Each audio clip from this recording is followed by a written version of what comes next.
JPMorgan Chase is taking over First Republic Bank following its seizure. That's right. Federal regulators took control of the bank earlier today. And for those keeping track at home, it's bank number 3 that has failed in the past 2 months. JPMorgan Chase won the bid to take over most of First Republic's troubled assets. The nation's largest bank will pay the FDIC $10.6 billion for the failed bank. JPMorgan Chase is not taking on any of First Republic's corporate debt, though, or its preferred stock. President Biden praised federal regulators for stepping in and taking action hours after First Republic was seized.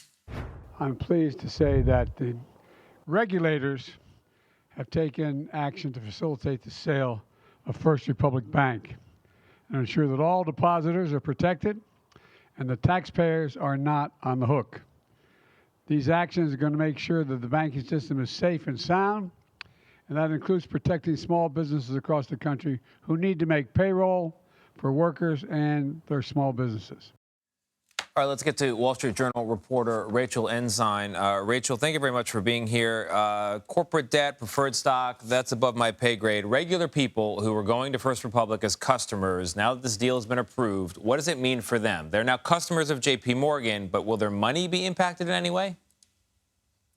So customers of First Republic don't have anything to worry about. Today, they're customers of JPMorgan, and all of their deposits, even if they were over the $250,000 FDIC insurance limit, should be available in their bank accounts right now. All right.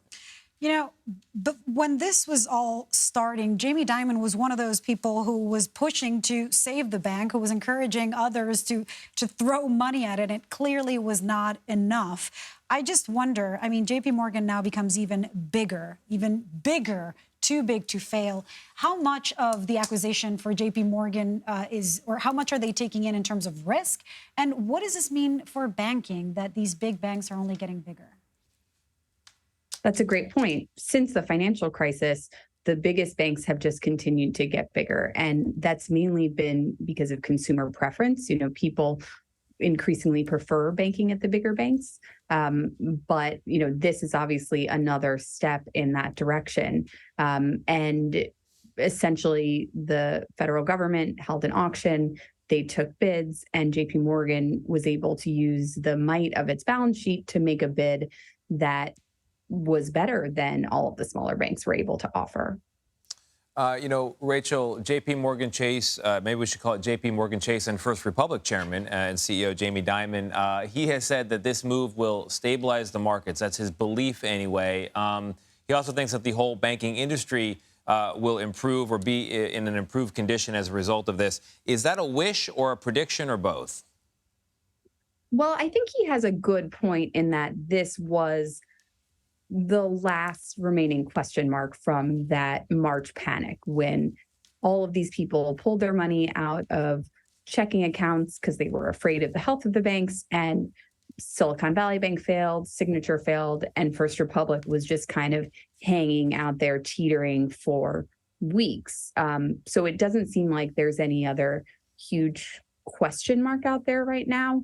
But, you know, many of these things that led to these bank failures, much higher interest rates, the ability of depositors to just yank their money using their smartphones, contributing to these rapid bank runs that we've never seen on such a scale before, those things haven't changed. You know, we're expecting the Fed to hike rates potentially later this week. Does this failure or does this acquisition tell us something about what to expect? I think that it seems as if this banking turmoil has caused the Fed to be a little bit more reflective.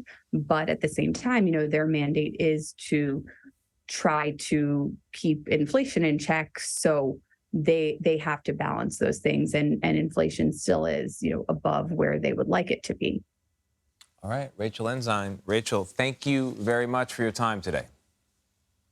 Thanks for having me.